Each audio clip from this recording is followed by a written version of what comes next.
باب چہارم، اشاعت اسلام اور تلوار۔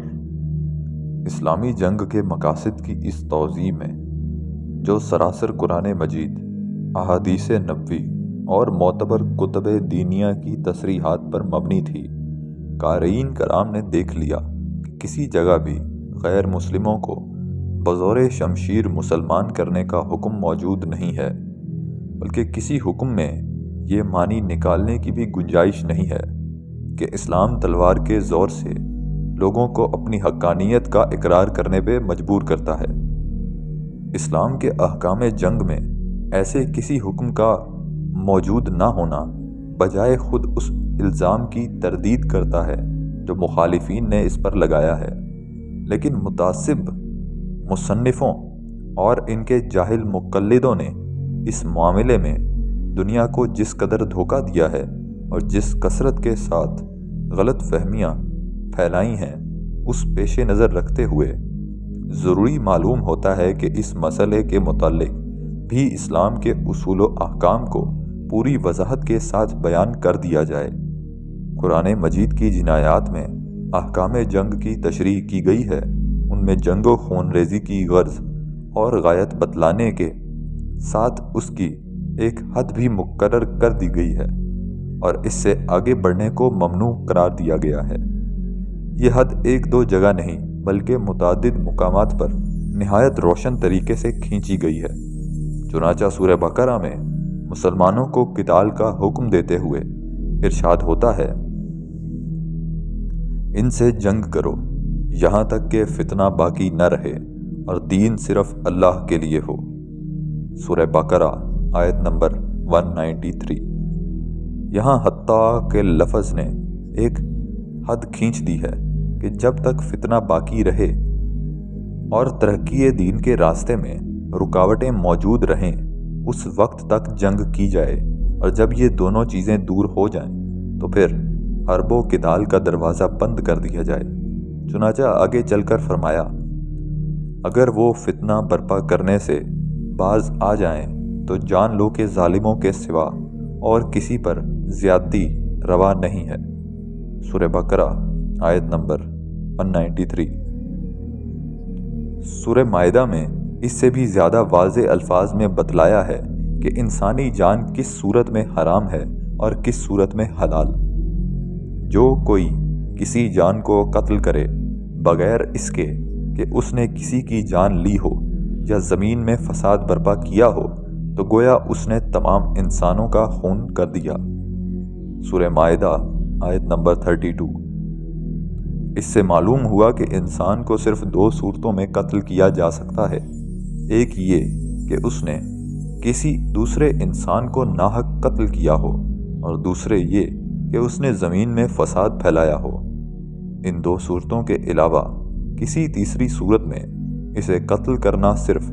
ناجائز ہی نہیں بلکہ اتنا بڑا گناہ ہے کہ رب العالمین اسے تمام دنیا کے قتل کر دینے کے برابر سمجھتا ہے۔ سورہ توبہ میں جنگ و قتال کی آخری حد ادائے جزیہ کو قرار دیا ہے۔ چنانچہ فرمایا، ان سے لڑو یہاں تک کہ وہ اپنے ہاتھ سے جزیہ دیں اور اطاعت قبول کر لیں۔ سورہ توبہ آیت نمبر 29۔ اس سے معلوم ہوا کہ جب کفار جزیہ ادا کر کے احکام اسلامی کے اجراء پر رضامند ہو جائیں تو ان سے جنگ نہیں کی جا سکتی اور اجازت قتال کی حد ختم ہو جاتی ہے۔ سورہ شورى میں ایک جامع اصول بیان فرمایا ہے جو ایسے لوگوں کے خلاف جنگ و قتال کی کوئی گنجائش ہی باقی نہیں چھوڑتا جو بندگان خدا پر ظلم نہیں کرتے اور زمین میں ناحق سرکشی نہیں کرتے، اور جو کوئی اپنے اوپر ظلم کیے جانے کے بعد بدلہ لے اس پر کوئی راہ نہیں ہے۔ راہ صرف ان پر ہے جو لوگوں پر ظلم کرتے ہیں اور زمین میں ناحق سرکشی کرتے ہیں، ایسے لوگوں کے لیے دردناک سزا ہے۔ سورہ شورى آیت نمبر 41-42۔ سورہ ممتحنہ میں اس امر کی تصریح کر دی ہے کہ مسلمانوں کی دشمنی صرف انہی کفار کے ساتھ ہے جو دین حق اور پیروان دین حق کے دشمن ہیں، اور جو لوگ ایسے نہیں ہیں ان سے نیکیوں احسان کرنے اور ان کے ساتھ منصفانہ برتاؤ کرنے سے کوئی چیز مسلمانوں کو نہیں روکتی۔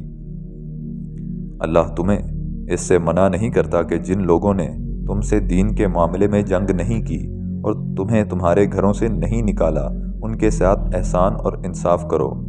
کیونکہ اللہ انصاف کرنے والوں کو دوست رکھتا ہے۔ اللہ تو تمہیں صرف ان لوگوں کے ساتھ دوستی کرنے سے روکتا ہے جنہوں نے تم سے دین کے معاملے میں جنگ کی ہے اور تمہیں تمہارے گھروں سے نکالا ہے اور تمہیں نکالنے میں دشمنوں کی مدد کی ہے۔ انہیں جو کوئی دوست بنائے وہ ظالم ہے۔ سورہ ممتحنہ آیت نمبر 8-9۔ ان احکام کا مطلب اس قدر واضح ہے کہ اس کے لیے کسی تشریح کی ضرورت نہیں ہے۔ ان سے صاف طور پر معلوم ہوتا ہے کہ اسلامی جنگ کا اصلی مقصد لوگوں کو زبردستی مسلمان بنانا نہیں ہے، بلکہ انہیں ظلم و سرکشی اور فتنہ و فساد سے روک کر قانون عدل کا تابع بنا دینا ہے۔ اسلام کی تلوار ایسے لوگوں کی گردنیں کاٹنے کے لیے تو ضرور تیز ہے جو اسلام اور مسلمانوں کو مٹانے کی کوشش کرتے ہیں یا اللہ کی زمین میں فتنہ و فساد پھیلاتے ہیں، اور کوئی نہیں کہہ سکتا کہ اس تیزی میں وہ حق بجانب نہیں ہے۔ لیکن جو لوگ ظالم نہیں ہیں، جو بدکار نہیں ہیں، جو صد عن سبیل اللہ نہیں کرتے، جو دین حق کو مٹانے اور دبانے کی کوشش نہیں کرتے، جو خلق خدا کے امن و اطمینان کو غارت نہیں کرتے، وہ خواہ کسی قوم سے تعلق رکھتے ہوں اور ان کے دینی عقائد خواہ کتنے ہی باطل ہوں، اسلام ان کی جان و مال سے کچھ تعرض نہیں کرتا۔ ان کے لیے اس کی تلوار کند ہے اور اس کی نظروں میں ان کا خون حرام ہے۔ لا اکراہ فی الدین، حدود جنگ کی یہ تعین بجائے خود فیصلہ کن ہے، لیکن کتاب الہی کا کمال وضاحت یہ ہے کہ اس نے صرف دلالتاً ہی اس مسئلے میں ہماری ہدایت کرنے پر قناعت نہیں کی، بلکہ صراحتاً بھی ہم کو بتا دیا کہ اسلام کی تبلیغ میں جبر و اکراہ کا کوئی دخل نہیں ہے۔ چنانچہ سورہ بقرہ میں صاف فرمایا ہے، دین میں کوئی زبردستی نہیں ہے، سیدھی راہ غلط راستے سے ممتاز کر کے دکھائی جا چکی ہے۔ اب جو کوئی معبودان باطل کو چھوڑ کر اللہ پر ایمان لے آئے، وہ ایک ایسے مضبوط رشتے سے تعلق جوڑتا ہے جو ٹوٹنے والا نہیں ہے، اور اللہ سننے اور جاننے والا ہے۔ سورہ بقرہ آیت نمبر 256۔ اس حکم کے الفاظ بالکل صاف ہیں، لیکن یہ جس موقع پر اترا ہے اسے پیش نظر رکھنے کے بعد اس کا مدعا اور بھی زیادہ صاف ہو جاتا ہے۔ اہل یثرب کا قاعدہ تھا کہ جب ان میں سے کسی عورت کے بچے زندہ نہ رہتے تو وہ منت مانتی کہ اگر میرا کوئی بچہ زندہ رہے گا تو اس کو یہودی بناؤں گی۔ مدینہ میں اس طریقے سے انصار کے بہت سے بچے یہودی بنا دیے گئے تھے۔ جب 4 ہجری میں رسول اللہ صلی اللہ علیہ وسلم نے بنی نذیر کو ان کی حرکات کی وجہ سے جلا وطن کیا تو ان میں انصار کے وہ بچے بھی شامل تھے جو یہودی مذہب کے پیرو تھے۔ انصار نے کہا کہ ہم اپنے بچوں کو نہیں چھوڑیں گے، ہم نے ان کو اس وقت یہودی بنایا تھا جب ہم ان کے دین کو اپنے دین سے بہتر سمجھتے تھے، مگر اب جب کہ اسلام کا آفتاب طلوع ہو چکا ہے اور تمام ادیان سے افضل دین ہمارے پاس ہے تو ہم اپنے بچوں کو یہودی نہ رہنے دیں گے اور انہیں اسلام پر مجبور کریں گے۔ اس پر یہ حکم نازل ہوا کہ لا اکراہ فی الدین، انہیں جبراً مسلمان نہ بناؤ کیونکہ دین میں اکراہ نہیں ہے۔ اس واقعے کو الفاظ و مضمون کے جزوی اختلاف کے ساتھ ابو داؤد اور نسائی نے اور ابن ابی حاتم اور ابن حبان نے نقل کیا ہے، اور مجاہد، سعید بن جبیر، شعبی اور حسن بصری نے بالاتفاق کہا ہے کہ اس آیت کی شان نزول یہی ہے۔ ابن جریر نے بھی اپنی تفسیر میں اسے بیان کیا ہے اور ابن کثیر نے اسی شان نزول پر اعتماد کیا ہے۔ محمد بن اسحاق نے حضرت ابن عباس رضی اللہ تعالیٰ عنہ کے حوالے سے ایک دوسری روایت بیان کی ہے، جس کا مفادیہ یہ ہے کہ انصار میں سے ایک شخص کے 2 بیٹے نصرانی تھے۔ اس نے رسول اکرم صلی اللہ علیہ وسلم کی خدمت میں حاضر ہو کر عرض کی کہ میرے بیٹے نصرانیت کو چھوڑنے پر راضی نہیں ہوتے، کیا میں انہیں مجبور کر سکتا ہوں؟ اس پر یہ آیت نازل ہوئی کہ لا اکراہ فی الدین۔ یہ واقعہ اگرچہ پچھلے واقعے سے مختلف ہے، لیکن مدعا دونوں کا ایک ہی ہے، اور جیسا کہ علامہ ابن کثیر نے اپنی مشہور و مستند تفسیر میں لکھا ہے، اس شان نزول کی روشنی میں اسلام کی تعلیم صاف یہ معلوم ہوتی ہے کہ کسی شخص کو دین اسلام میں داخل ہونے پر مجبور نہ کرو، کیونکہ وہ اس قدر بین و واضح ہے اور اس کے دلائل و براہین اس قدر روشن ہیں کہ کسی شخص کو اس میں داخل ہونے پر مجبور کرنے کی ضرورت ہی نہیں ہے۔ اللہ نے جس شخص کو ہدایت دی ہو اور جس کا سینہ قبول حق کے لیے کھول دیا ہو اور جس کو بصیرت کا نور عطا کیا ہو، وہ دلیل واضح کی بنا پر اسے خود اختیار کرے گا، اور جس کی سماعت و بینائی پر مہر کر دی ہو، اس کا مارے باندھے سے دین میں داخل ہونا بیکار ہے۔ زمخشری نے اپنی تفسیر کشاف میں بھی اس آیت کی تشریح کرتے ہوئے اس قول کی تائید کی ہے۔ چنانچہ لکھتا ہے، اللہ نے ایمان کے معاملے میں جبر و زبردستی کو دخل نہیں دیا ہے، بلکہ اسے تمکن اور اختیار پر چھوڑ دیا ہے۔ اسی مضمون کو یہ ارشاد بھی واضح کرتا ہے کہ اگر تیرا خدا چاہتا تو تمام روئے زمین کے باشندے ایمان لے آتے، کیا تو لوگوں کو مجبور کرے گا کہ وہ ایمان لے آئیں؟ اگر اللہ کی مصلحت یہی ہوتی کہ لوگوں کو جبراً مسلمان بنایا جائے تو وہ خود ہی لوگوں کو ایمان پر مجبور کر دیتا، مگر اس نے ایسا نہیں کیا اور سارا معاملہ لوگوں کے اختیار پر ہی رکھا۔ امام رازی اپنی تفسیر میں اسی آیت کے متعلق ابو مسلم اصفہانی اور کفال کا یہ قول نقل کرتے ہیں۔ اس کے معنی یہ ہیں کہ اللہ تعالیٰ نے دین کا معاملہ جبر اور سختی پر نہیں رکھا، بلکہ تمکن اور اختیار پر رکھا ہے۔ اللہ تعالیٰ نے جب توحید کے دلائل ایسے شافی اور قاطع طریقے سے بیان کر دیے کہ عذر کی گنجائش نہ رہی، تو اس نے فرمایا کہ ان دلائل کی توضیح کے بعد کسی کافر کے لیے کفر پر قائم رہنے کی کوئی وجہ باقی نہیں رہی ہے۔ اب بھی اگر وہ ایمان نہ لائے تو اس کو قائل کرنے کی صرف یہی صورت باقی رہ گئی ہے کہ اسے بزور اس پر مجبور کیا جائے، مگر یہ اس دنیا میں جو امتحان و آزمائش کا گھر ہے جائز نہیں ہے، کیونکہ قہر و اکراہ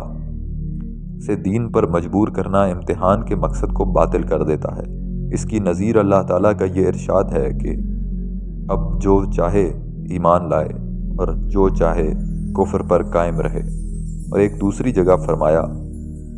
اگر تیرا رب چاہتا تو تمام روئے زمین کے لوگ ایمان لے آتے، کیا تو لوگوں کو مجبور کرے گا کہ مومن بن جائیں؟ اور سورہ شعراء میں فرمایا، شاید تو اس رنج میں گھل گھل کر جان دے دے گا کہ وہ ایمان نہیں لاتے، اگر ہم چاہیں تو ان پر آسمان سے ایک ایسی نشانی اتار دیں کہ اس کے آگے ان کی گردنیں جھک جائیں، مگر ہم ایسا نہیں کرتے۔ خود امام رازی اس قول کی تائید میں لکھتے ہیں، اس قول کو یہ بات اور بھی زیادہ مضبوط کر دیتی ہے کہ اللہ تعالیٰ نے اس آیت کے بعد ہی فرمایا، ہدایت گمراہی سے ممتاز کر کے دکھائی جا چکی ہے،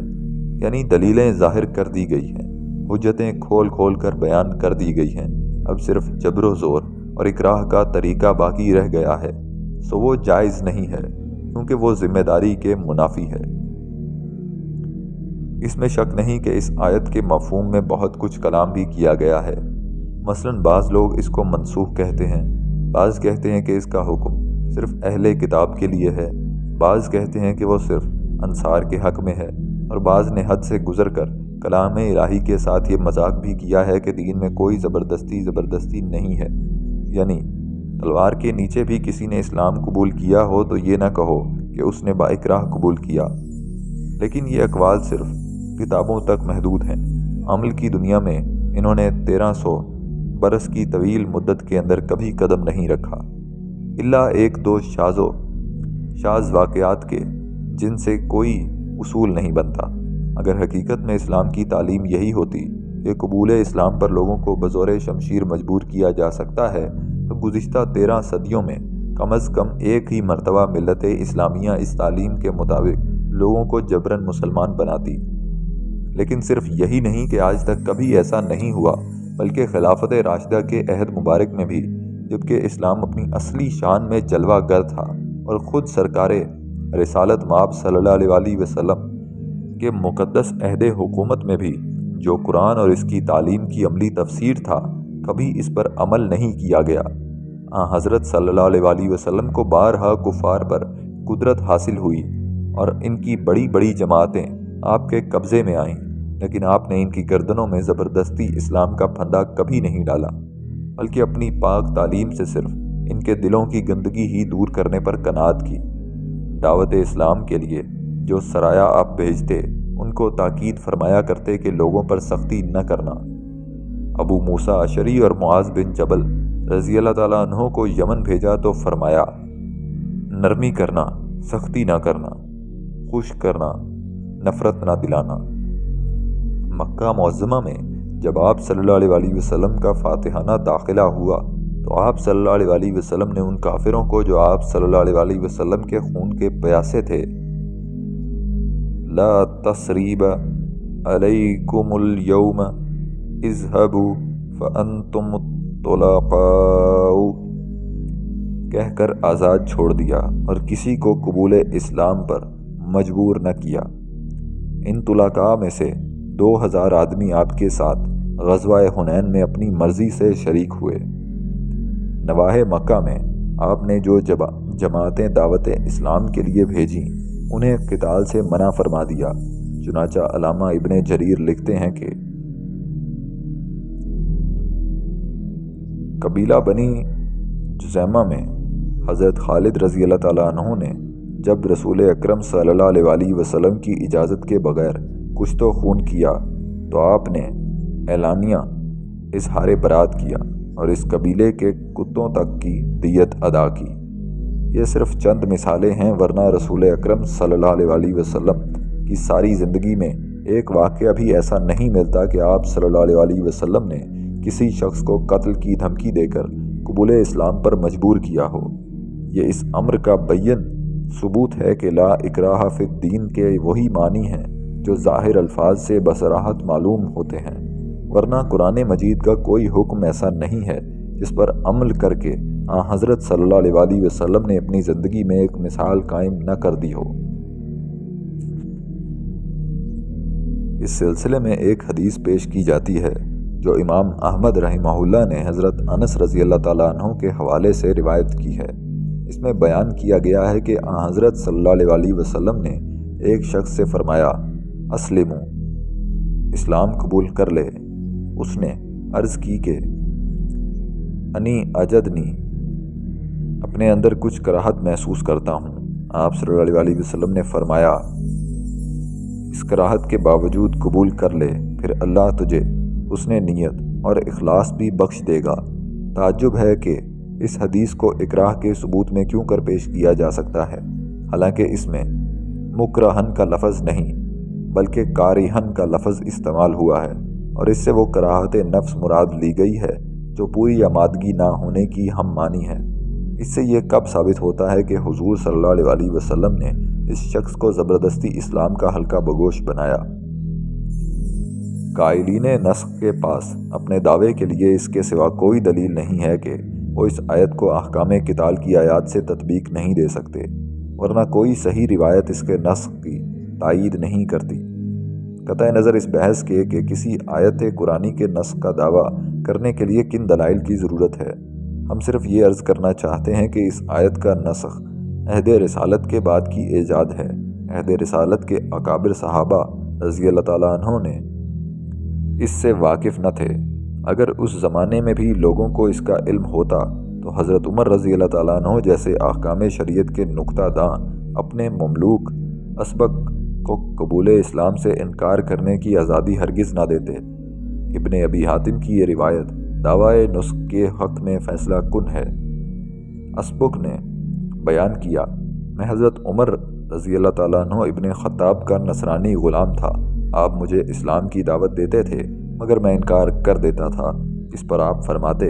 کہ لا اکراہ فی الدین۔ پھر آپ کہتے کہ اے اسبق، اگر تو اسلام قبول کر لیتا تو ہم تجھ سے مسلمانوں کے کاموں میں مدد لیتے۔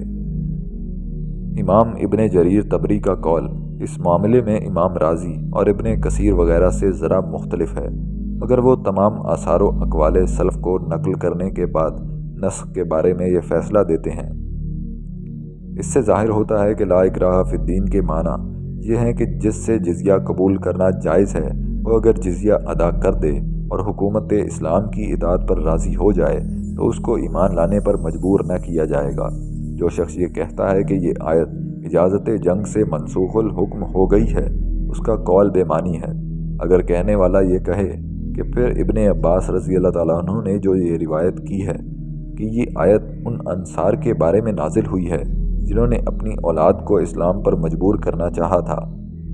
اس کے متعلق تم کیا کہو گے؟ تو ہم کہیں گے کہ اس روایت کی صحت سے کسی کو انکار نہیں۔ یقیناً یہ آیت خاص معاملے میں نازل ہوئی ہے، مگر اس کا حکم ان تمام صورتوں میں عام ہے جن کی نوعیت اس کی شان نزول سے ملتی جلتی ہے۔ ابن عباس رضی اللہ تعالیٰ عنہ وغیرہ کی روایت کے مطابق جن لوگوں کے بارے میں یہ آیت نازل ہوئی ہے انہوں نے اسلام کا حکم جاری ہونے سے پہلے اہل تورات کا دین اختیار کر لیا تھا۔ اللہ تعالیٰ نے انہیں دین اسلام پر مجبور کرنے سے منع فرمایا، مگر ممانعت ایسے الفاظ میں فرمائی جن کا حکم ان تمام ادیان پر حاوی ہے جن کے پیرووں سے جزیہ قبول کیا جا سکتا ہے۔ جو لوگ اس حکم کو اہل کتاب کے لیے مخصوص کرتے ہیں ان کے پاس بھی اپنے دعوے کے لیے کتاب و سنت کی تصریحات میں سے کوئی دلیل نہیں ہے۔ لا اکراہ کا حکم بالکل عام ہے، محض شان نزول کی خصوصیت اس کو خاص نہیں کرتی، ورنہ قرآن مجید کا کوئی حکم بھی ایسا نہ ملے گا جس کی کوئی خاص شان نزول نہ ہو، اور پھر ہر حکم کو اسی طرح خاص کرنا پڑے گا۔ رہا یہ خیال کہ حکم جزیہ کی آیت نے اسے خاص بنا دیا ہے، سو اس کے متعلق یہ امر قابل لحاظ ہے کہ خود آیت جزیہ کو بھی اوت الکتاب کی تخصیص کے باوجود ائمہ مجتہدین نے تمام کفار و مشرکین کے لیے عام کر دیا ہے۔ اگرچہ جمہور احناف اس عام حکم سے مشرکین عرب کو جن کا وجود آیت جزیہ کے اترنے سے پہلے ہی ناپید ہو چکا تھا مستثنیٰ کرتے ہیں، لیکن امام مالک رحمہ اللہ، ابو یوسف رحمہ اللہ اور امام اوزاعی رحمہ اللہ وغیرہ نے عرب کے صنم پرستوں تک کو اس دائرہ رحمت میں شامل کر دیا ہے، اور اسی خیال کی بنا پر صدر اول سے لے کر اب تک مسلمانوں کا طرز عمل یہ رہا ہے کہ انہوں نے کفار کی تمام اقسام سے جزیہ قبول کر کے انہیں خدا اور رسول صلی اللہ علیہ وسلم کے ذمہ میں داخل کر لیا ہے۔ پھر جب خود آیت جزیہ کا حکم الفاظ کی تخصیص کے باوجود عام قرار دیا گیا ہے تو یہ کیوں کر صحیح ہو سکتا ہے کہ وہ ایک دوسری آیت کو جس میں الفاظ کی تعمیم بھی موجود ہے بغیر کسی شرعی دلیل کے خاص کر دے؟ تمام اقسام کفرہ سے جزیہ قبول کرنا خود اس امر کی دلیل ہے کہ کسی شخص پر خواہ وہ اہل کتاب سے ہو یا نہ ہو قبول اسلام کے لیے جبر و اکراہ نہیں ہو سکتا، کیونکہ اعطائے جزیہ کے بعد عدم اکراہ فی الدین تو شرعاً ثابت ہے۔ دعوت و تبلیغ کا اصل الاصول۔ حقیقت یہ ہے کہ آیت قتال یا آیت جزیہ کا مضمون لا اکراہ فی الدین کی مذہبی آزادی سے متعارض نہیں ہے، جیسا کہ بعض لوگوں نے غلطی سے سمجھ لیا ہے، بلکہ وہ صرف اس آزادی کو جو ابتداً بلا شرط عطا کی گئی تھی ایک ضابطہ اور ایک اصول کے تحت لے آتا ہے۔ اول جب کہ مسلمان ضعیف تھے اور ان میں وہ خدمت انجام دینے کی قوت پیدا نہیں ہوئی تھی جو امت وسط اور خیر امت ہونے کی حیثیت سے اللہ تعالیٰ ان سے لینا چاہتا تھا، مسلمان صرف لکم دینکم ولی دین ہی نہیں کہتے تھے بلکہ لنا اعمالنا ولکم اعمالکم بھی کہتے تھے۔ ان میں اتنی قوت نہ تھی کہ دنیا کو مفاسد اخلاقی سے بزور پاک کر دیں اور فتنہ و فساد کا نام و نشان مٹا دیں۔ اس لیے امر بالمعروف اور نہی عن المنکر دونوں ایک ہی طریقے پر ہوتے رہے، یعنی جس طرح رسول کریم صلی اللہ علیہ وسلم اور آپ کے پیرو لوگوں کو توحید کے اقرار، رسالت کے اقرار، یوم آخر کے اعتقاد اور نماز کی اقامت کی دعوت دیتے تھے، اسی طرح زنا، چوری، قتل اولاد، قول زور، قطع طریق اور صد عن سبیل اللہ وغیرہ سے بھی صرف نفرت دلانے اور زبان سے روکنے پر ہی اکتفا کرتے تھے، لیکن جب مسلمان کمزوری اور بے بسی کی حالت سے نکل گئے اور ان میں اپنے مشن کو عملی جامہ پہنانے کی طاقت آ گئی تو مذہبی آزادی کا یہ اصول تو اپنی جگہ بدستور قائم رہا کہ کسی شخص کو زبردستی مسلمان نہیں بنایا جائے گا، لیکن یہ فیصلہ کر دیا گیا کہ جہاں ہمارا بس چلے گا وہاں لوگوں کو بدکاری و شرارت، فتنہ و فساد اور اعمال منکرہ کے ارتکاب کی آزادی ہرگز نہ دی جائے گی۔ بس اس وقت امر بالمعروف کا دائرہ نہی عن المنکر سے الگ ہو گیا۔ نہی عن المنکر میں تو دعوت و تبلیغ کے ساتھ تلوار بھی شامل ہو گئی، اور اس نے تمام دنیا کو فتنہ و فساد سے پاک کر دینے کا بیڑا اٹھا لیا، خواہ دنیا اس پر راضی ہو یا نہ ہو۔ لیکن امر بالمعروف کے دائرے میں وہی لا اکراہ فی الدین اور ما انت علیہم بجبار کا اصول برقرار رہا۔ ہم اس سے پہلے عرض کر چکے ہیں کہ اسلام کی دو حیثیتیں ہیں، ایک حیثیت میں وہ دنیا کے لیے اللہ کا قانون ہے، اور دوسری حیثیت میں وہ نیکی و تقوی کی جانب ایک دعوت اور پکار ہے۔ پہلی حیثیت کا منشا دنیا میں امن قائم کرنا، اس کو ظالم و سرکش انسانوں کے ہاتھوں تباہ ہونے سے بچانا، اور دنیا والوں کو اخلاق و انسانیت کے حدود کا پابند بنانا ہے، جس کے لیے قوت و طاقت کے استعمال کی ضرورت مسلم ہے۔ لیکن دوسری حیثیت میں وہ قلوب کا تزکیہ کرنے والا، ارواح کو پاک صاف کرنے والا، حیوانی کثافتوں کو دور کر کے بنی آدم کو اعلیٰ درجے کا انسان بنانے والا ہے، جس کے لیے تلوار کی دھار نہیں بلکہ ہدایت کا نور، دست و پا کا انقیاد نہیں بلکہ دلوں کا جھکاؤ، اور جسموں کی پابندی نہیں بلکہ روحوں کی اسیری درکار ہے۔ اگر کوئی شخص سر پر تلوار چمکتی ہوئی دیکھ کر لا الہ الا اللہ کہہ دے، مگر اس کا دل بدستور ما سوا اللہ کا بتکدہ بنا رہے، دل کی تصدیق کے بغیر یہ زبان کا اقرار کسی کام کا نہیں، اسلام کے لیے اس کی حلقہ بگوشی قطعاً بیکار ہے۔ دین حق تو خیر بڑی چیز ہے، دنیا کی معمولی تحریکیں بھی جن کا منشا محض دنیاوی مقصد کا حصول ہوتا ہے، اپنی کامیابی کے لیے ایسے پیروں پر کبھی بھروسہ نہیں کر سکتی جو صرف زبان سے ان کے ساتھ ہمدردی کرتے ہوں مگر دل سے ان کے مویت نہ ہوں۔ بد دل، غیر مخلص اور جھوٹے پیرووں کو لے کر آج تک کسی تحریک نے کامیابی کا منہ نہیں دیکھا ہے، اور یقیناً ایسے گوشت پوست کے لوتھڑوں کو لے کر جو صداقت کی روح سے بالکل خالی ہوں کوئی شخص دنیا کے میدان مسابقت میں قدم رکھنے کی جرت اور فور و فلاح تک پہنچنے کی امید نہیں کر سکتا۔ پھر بھلا غور کرو کہ جس دین کے پیش نظر دنیا کی کامیابی نہیں بلکہ آخرت کی فوز و فلاح ہو، جو دین نیت اور اعتقاد کو عمل کی بنیاد قرار دیتا ہو، جو دین خلوص و صداقت کی روح کے بغیر عمل کی کوئی قیمت نہ سمجھتا ہو، جو دین تمام عالم بشری کی اصلاح کی عظیم الشان تحریک لے کر اٹھا ہو، اور جس کی تحریک نے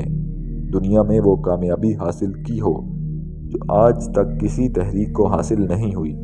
کیا یہ ممکن تھا کہ وہ اپنی دعوت کا کام تلوار کی گونگی زبان کے سپرد کر دیتا؟ کیا یہ ہو سکتا تھا کہ وہ خلوص و صداقت کو چھوڑ کر مجبورانہ اطاعت اور بے چارگی کے اقرار پر قناعت کرتا؟ کیا وہ ایسے پیرو حاصل کر کے مطمئن ہو سکتا تھا جن کے دل خدا کے خوف سے خالی مگر تلوار کی ہیبت سے معمور ہوں؟ کیا ایسے بزدل اور بودے آدمیوں کو وہ کوئی وزن دے سکتا تھا جو محض جان بچانے کے لیے کسی عقیدے کو جس کی صداقت کے وہ قائل نہ ہوں قبول کر لیں؟ اور اگر وہ ایسا ہوتا تو کیا اسے وہ کامیابی حاصل ہو سکتی تھی جو اس نے فی الحقیقت حاصل کی؟ انسان کی فطرت کو خود اس کے فاتر سے بہتر کون سمجھ سکتا ہے؟ اس نے اپنے حکیمانہ کلام میں جگہ جگہ اس مضمون کو نہایت بلیغ انداز سے سمجھانے کی کوشش کی ہے، اور اپنے رسول صلی اللہ علیہ وآلہ وسلم کو طریقہ سے بتایا ہے کہ اقلیم دل کو فتح کرنے کا صحیح اور مؤثر طریقہ کون سا ہے۔ چنانچہ ایک جگہ ارشاد ہوتا ہے، اے پیغمبر، نیکی اور بدی برابر نہیں ہے، تو بدی کو اس طریقے سے دور کر جو بہت اچھا ہے، پھر دیکھ کہ جس کے ساتھ تیری دشمنی ہے وہ تیرا گرم جوش دوست بن جائے گا۔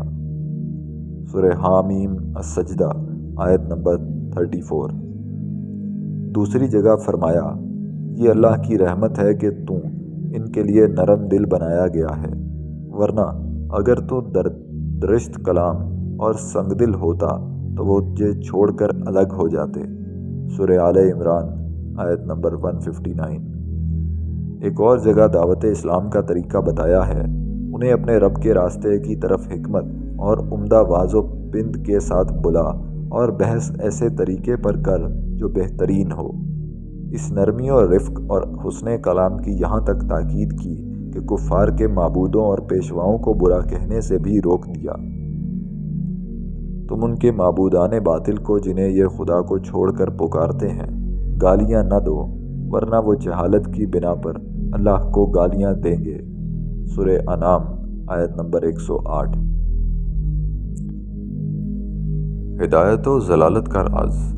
پھر مختلف مواقع پر یہ باریک نکتہ سمجھایا ہے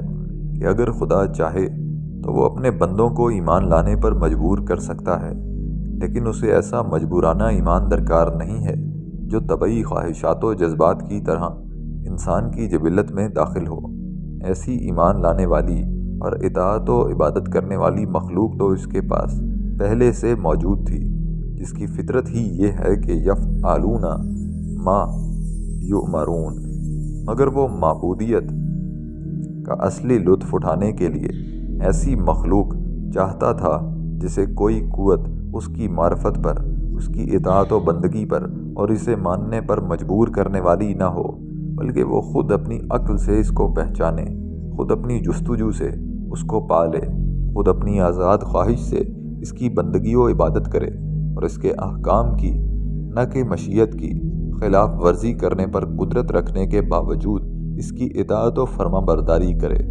اسی مقصد کے لیے اللہ نے انسان کو پیدا کیا، ایک اجل مسمى، ایک مدت مقررہ تک اسے عقل کی روشنی میں آزاد چھوڑ دیا، اس کو اختیار دیا کہ جو چاہے ایمان لائے اور جو چاہے کفر کرے، اس کی طرف پے در پہ ہادی و رہنما بھیجے تاکہ خود اس کے ہم جنس اسے حق کا راستہ گمراہی کے راستے سے ممتاز کر کے دکھا دیں، اور اس کے لیے اس عذر کی گنجائش باقی نہ رہے کہ ہم بالکل تاریکی میں تھے، اور پھر اس کے واسطے ایک یوم حساب مقرر کیا تاکہ اس دن ان لوگوں پر بے اندازہ الطاف و عنایات کی بارش کرے جنہوں نے اپنی عقل سے اس کو پہچانا اور اپنی مرضی سے اس کی بتلائی ہوئی سیدھی راہ کو اختیار کیا، اور کسی مجبوری سے نہیں بلکہ اپنا فرض سمجھ کر اپنی بندگی کا مقتضا جان کر اس کی اطاعت کی، اور ان لوگوں کو دردناک عذاب دے جنہوں نے کھلی ہوئی نشانیوں کے باوجود گمراہی کو اختیار کیا، اس کے بھیجے ہوئے پیغام قبول کرنے سے انکار کیا اور اپنے فریضہ عبودیت سے منہ موڑ کر اس کے احکام کی نافرمانی کی۔ دیکھو اس راز کی حقیقت کو کیسے حکیمانہ انداز سے کھولا ہے۔ اگر تیرا رب چاہتا تو تمام لوگوں کو ایک ہی امت بنا دیتا، مگر وہ اختلاف کرتے ہی رہیں گے سوائے ان لوگوں کے جن پر اللہ نے رحم کیا ہے، اور اسی کے لیے اس نے انہیں پیدا کیا ہے۔ اس طرح تیرے رب کی وہ بات پوری ہو گئی جو اس نے کہی تھی کہ میں دوزخ کو جنوں اور انسانوں سے بھر دوں گا۔ سورہ ہود آیت نمبر 118-119۔ دوسرے مقامات پر بھی اس راز کی پردہ دری مختلف طریقوں سے کی ہے۔ چنانچہ کہیں فرمایا، اگر خدا چاہتا تو زمین کے جتنے رہنے والے ہیں سب کے سب ایمان لے آتے۔ سورہ یونس آیت نمبر 99۔ اور کہیں فرمایا، اگر خدا چاہتا تو وہ ہرگز شرک نہ کرتے۔ سورہ انعام آیت نمبر 107۔ کہیں فرمایا، اگر ہم چاہتے تو ان پر آسمان سے ایسی نشانی اتار دیتے جیسے دیکھ کر ان کی گردنیں مجبوراً جھک جاتی۔ سورہ الشعراء آیت نمبر 4۔ اور کہیں فرمایا، کوئی شخص اللہ کے اذن کے بغیر ایمان نہیں لا سکتا، اور اللہ عدم اذن کی ناپاکی انہیں لوگوں پر ڈالتا ہے جو اپنی عقل سے کام نہیں لیتے۔ سورہ یونس آیت نمبر 100۔ کہیں فرمایا، تو جسے چاہے ہدایت نہیں کر سکتا، بلکہ اللہ جسے چاہتا ہے ہدایت کرتا ہے، اور وہی جانتا ہے کہ کون ہدایت قبول کرنے کے لیے تیار ہے۔ سورہ قصص آیت نمبر 56۔ بس جب کہ رب قدیر و خالق کائنات خود نہیں چاہتا کہ اپنے بندوں کو اپنی اطاعت و فرما برداری پر مجبور کرے، بلکہ وہ ان کی آزادانہ بندگی و غلامی کو زیادہ محبوب رکھتا ہے، تو پھر کسی بندے کو یہ حق کب پہنچتا ہے کہ اپنے جیسے بندوں پر اس کی بندگی و اطاعت کے لیے جبر کر کے مجبورانہ ایمان کا بے مزہ اور بے قیمت تحفہ اس کے لیے حضور پیش کرائے۔ یہی وجہ ہے کہ اللہ تعالیٰ نے داعیِ اسلام علیہ السلام کو بار بار سمجھایا ہے کہ دین میں جبر و اکراہ کا کام نہیں ہے، اور آپ کے لیے صرف خدا کا پیغام پہنچا دینا کافی ہے۔ تو ان کو قبول ہدایت پر مجبور کرنے والا نہیں ہے۔ جو کوئی میری وعید سے ڈرنے والا ہو، اس کو قرآن سے نصیحت کیے جا۔ سورہ قاف آیت نمبر 45۔ تو نصیحت کیے جا کیونکہ تو صرف نصیحت کرنے والا ہے، تو ان پر داروغہ نہیں ہے۔ سورہ الغاشیہ آیت نمبر 21-22۔ کیا تو لوگوں کو مجبور کرے گا کہ وہ مومن ہو جائیں، حالانکہ تیرا کام مجبور کرنا نہیں ہے۔ سورہ یونس آیت نمبر 99۔ ان کی ہدایت تیرے ذمہ نہیں ہے، بلکہ اللہ جس کو چاہتا ہے ہدایت بخشتا ہے۔ سورہ بقرہ آیت نمبر 272۔ تیرے اوپر پیغام پہنچانے کی ذمہ داری ہے، اور حساب لینے والے ہم خود ہیں۔ سورہ الرعد آیت نمبر 40۔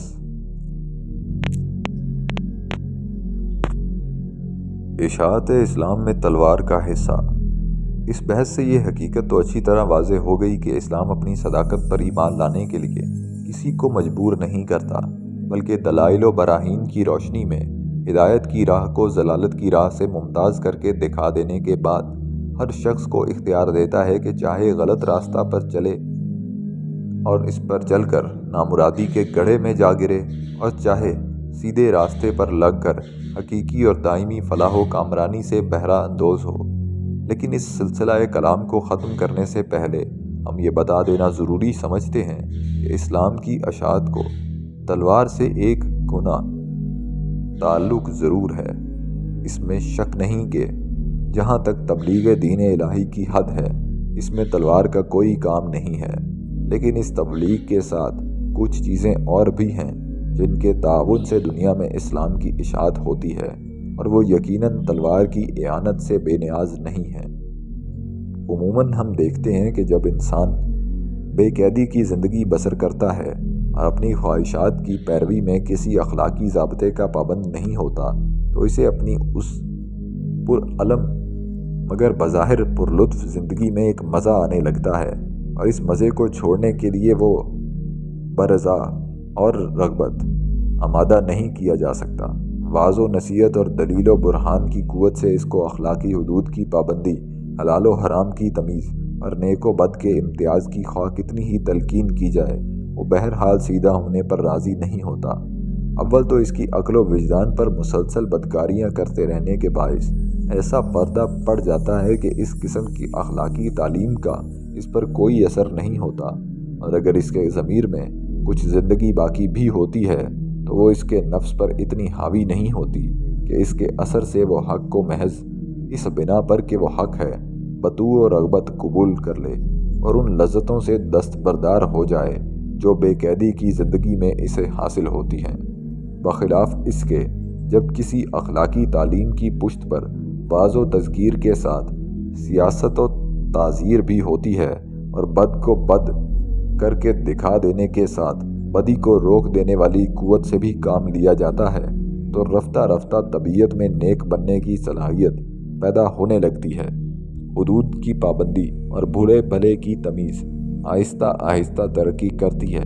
اور آخر کار وہی انسان اس نیکی کی تعلیم کو دل میں جگہ دینے لگتا ہے جو بے قیدی کی زندگی میں اس کو سننے کا بھی روادار نہ تھا۔ تھوڑی دیر کے لیے کسی ایسی سوسائٹی کا تصور کیجیے جس میں قانون نافذ العمل نہیں ہے، اس کا ہر فرد اخلاقی حدود کی پابندی سے مبرہ ہے، جس پر بس چلتا ہے اسے لوٹ لیتا ہے، جس سے دعوت ہوتی ہے اسے مار ڈالتا ہے، جس چیز کی ضرورت ہوتی ہے اسے چرا کر یا چھین کر حاصل کر لیتا ہے، جو خواہش دل میں پیدا ہوتی ہے اسے جس طریقے سے چاہتا ہے پورا کر لیتا ہے۔ حلت و حرمت کی اسے تمیز نہیں ہوتی، جائز و ناجائز کے فرق سے وہ ناواقف ہوتا ہے، حقوق و فرائض کے تخیل سے اس کا دماغ خالی ہوتا ہے، اس کے سامنے بس اپنی خواہشات ہوتی ہیں اور انہیں پورا کرنے کے امکانی وسائل ہوتے ہیں۔ ایسی حالت میں اگر کوئی اخلاقی مسلح کھڑا ہو اور لوگوں کو حلال و حرام کی تمیز سکھائے، جائز و ناجائز کی حد بندی کرے، مقاصد میں حسن و قبح اور طریقوں میں نیک و بد کا فرق قائم کرے، چوری سے، حرام خوری سے، خون ناحق سے، زنا اور فواحش سے روکے، افراد کے لیے حقوق اور فرائض متعین کرے اور ایک مکمل ضابطۂ قوانین اخلاق مرتب کر کے رکھ دے، اگر اس قانون کی تنفیذ کے لیے اس کے پاس واضح و بند اور دلیل و حجت کے سوا کوئی قوت نہ ہو، تو کیا یہ امید کی جا سکتی ہے کہ وہ جماعت اپنی آزادی پر ان قیود کو بخوشی قبول کر لے گی؟ کیا وہ اس کے مسکت دلائل سے مغلوب ہو کر برضا و رغبت قانون کی پابند بن جائے گی؟ کیا وہ اس کی پردرد نصیحتوں سے اتنی متاثر ہوگی کہ خود بخود ان لذتوں سے کنارہ کش ہو جائے جو اس کو بے قیدی کی زندگی میں حاصل ہیں؟ ہر شخص جو انسانی فطرت کا رازداں ہے اس سوال کا جواب صرف نفی میں دے گا، کیونکہ دنیا میں ایسے پاک نفسوں کی تعداد بہت تھوڑی ہے جو نیکی کو محض نیکی سمجھ کر اختیار کرتے ہیں اور بدی کو صرف اس لیے چھوڑ دیتے ہیں کہ اس کا بد ہونا انہیں معلوم ہو چکا ہے۔ لیکن اگر یہی سوال اس صورت میں کیا جائے جبکہ وہ معلم محض اخلاقی واعظ ہی نہیں بلکہ حاکم اور صاحب امر بھی ہو اور ملک میں ایک باضابطہ حکومت قائم کر دے جس کی قوت سے وہ تمام برائیاں یکلخت دور ہو جائیں جو حیوانی آزادی سے پیدا ہوتی ہیں، تو یقیناً نفی اس بات سے بدل جائے گی اور ہر شخص اس اصلاحی تعلیم کی کامیابی کا فتویٰ لگا دے گا۔ اسلام کی اشاعت کا بھی تقریباً یہی حال ہے۔ اگر اسلام صرف چند عقائد کا مجموعہ ہوتا اور اللہ کو ایک کہنے، رسالت کو برحق ماننے، یوم آخر اور ملائکہ پر ایمان لانے کے سوا انسان سے وہ کوئی اور مطالبہ نہ کرتا تو شاید شیطانی طاقتوں سے اس کو کچھ زیادہ جھگڑنے کی نوبت نہ آتی، لیکن واقعہ یہ ہے کہ وہ صرف ایک عقیدہ ہی نہیں بلکہ ایک قانون بھی ہے، ایسا قانون جو انسان کی عملی زندگی کو اوامر و نواہی کی بندشوں میں کسنا چاہتا ہے۔ اس لیے اس کا کام صرف پند و موعظت ہی سے نہیں چل سکتا بلکہ اسے نوکے زبان کے ساتھ نوکے سنان سے بھی کام لینا پڑتا ہے۔ اس کے عقائد سے سرکش انسان کو اتنا بعد نہیں ہے جتنا اس کے قوانین کی پابندی سے انکار ہے۔ وہ چوری کرنا چاہتا ہے اور اسلام اسے ہاتھ کاٹنے کی دھمکی دیتا ہے، وہ زنا کرنا چاہتا ہے اور اسلام اسے کوڑوں کی مار کا حکم سناتا ہے، وہ سود کھانا چاہتا ہے اور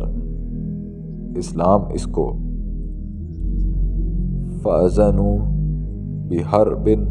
مِّنَ اللَّهِ وَرَسُولِهِ کا چیلنج دیتا ہے۔ وہ حرام و حلال کی قیود سے نکل کر نفس کے مطالبات پورے کرنا چاہتا ہے اور اسلام ان قیود سے باہر نفس کے کسی حکم کی پیروی نہیں کرنے دیتا۔ اس لیے نفس پرست انسان کی طبیعت اس سے متنفر ہوتی ہے اور اس کے آئینہ قلب پر گناہگاری کا ایسا زنگ چڑھ جاتا ہے کہ اس میں صداقت اسلام کے نور کو قبول کرنے کی صلاحیت ہی باقی نہیں رہتی۔ یہی وجہ ہے کہ رسول اللہ صلی اللہ علیہ وسلم 13 برس تک عرب کو اسلام کی دعوت دیتے رہے، وعظ و تلقین کا جو مؤثر سے مؤثر انداز ہو سکتا تھا اسے اختیار کیا، مضبوط دلائل دیے، واضح حجتیں پیش کیں، فصاحت و بلاغت اور زور خطابت سے دلوں کو گرمایا، اللہ کی جانب سے مہیر العقول معجزے دکھائے، اپنے اخلاق اور اپنی پاک زندگی سے نیکی کا بہترین نمونہ پیش کیا اور کوئی ذریعہ ایسا نہ چھوڑا جو حق کے اظہار و اثبات کے لیے مفید ہو سکتا تھا۔ لیکن آپ صلی اللہ علیہ وسلم کی قوم نے آفتاب کی طرح آپ صلی اللہ علیہ وسلم کی صداقت کے روشن ہو جانے کے باوجود آپ صلی اللہ علیہ وسلم کی دعوت قبول کرنے سے انکار کر دیا۔ حق ان کے سامنے خوب ظاہر ہو چکا تھا۔ انہوں نے برائے العین دیکھ لیا تھا کہ جس راہ کی طرف ان کا ہادی انہیں بلا رہا ہے وہ سیدھی راہ ہے۔ اس کے باوجود صرف یہ چیز انہیں اس راہ کو اختیار کرنے سے روک رہی تھی کہ ان لذتوں کو چھوڑنا انہیں ناگوار تھا جو کافرانہ بے قیدی کی زندگی میں انہیں حاصل تھی۔ لیکن جب واض و تلقین کی ناکامی کے بعد داعیِ اسلام نے ہاتھ میں تلوار لی اور اعلان کر کے تمام موروثی امتیازات کا خاتمہ کر دیا، عزت و اقتدار کے تمام رسمی بتوں کو توڑ دیا، ملک میں ایک منظم اور منضبط حکومت قائم کر دی، اخلاقی قوانین کو بزور نافذ کر کے اس بدکاری و گناہگاری کی آزادی کو سلب کر لیا جس کی لذتیں ان کو مدہوش کیے ہوئے تھیں، اور وہ پرامن فضا پیدا کر دی جو اخلاقی فضائل اور انسانی محاسن کے نشوونما کے لیے ہمیشہ ضروری ہوا کرتی ہے۔ تو دلوں سے رفتہ رفتہ بدی و شرارت کا زنگ چھوٹنے لگا، طبیعتوں سے فاسد مادے خود بخود نکل گئے، روحوں کی کثافتیں دور ہو گئیں، اور یہی نہیں کہ آنکھوں سے پردہ ہٹ کر حق کا نور صاف عیاں ہو گیا، بلکہ گردنوں میں وہ سختی اور سروں میں وہ نخوت باقی نہیں رہی جو ظہور حق کے بعد انسان کو اس کے آگے جھکنے سے باز رکھتی ہے۔ عرب کی طرح دوسرے ممالک نے بھی جو اسلام کو اس سرحد سے قبول کیا کہ ایک صدی کے اندر چوتھائی دنیا مسلمان ہو گئی، تو اس کی وجہ بھی یہی تھی کہ اسلام کی تلوار نے ان پردوں کو چاک کر دیا جو دلوں پر پڑے ہوئے تھے، اس فضا کو صاف کر دیا جس کے اندر کوئی اخلاقی تعلیم پنپ نہیں سکتی، ان حکومتوں کے تختے الٹ دیے جو حق کی دشمن اور باطل کی پشت پناہ تھیں،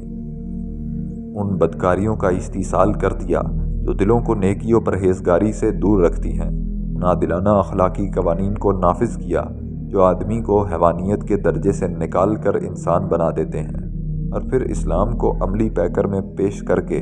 دنیا پر ثابت کر دیا کہ انسان کی اخلاقی و مادی اور روحانی ترقی کے لیے اس سے بہتر کوئی اور دستور عمل نہیں ہو سکتا۔ بس جس طرح یہ کہنا غلط ہے کہ اسلام تلوار کے زور سے لوگوں کو مسلمان بناتا ہے، اسی طرح یہ کہنا بھی غلط ہے کہ اسلام کی اشاعت میں تلوار کا کوئی حصہ نہیں ہے۔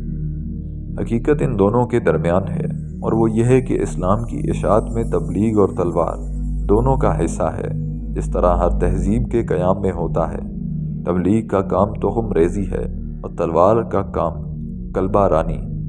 پہلے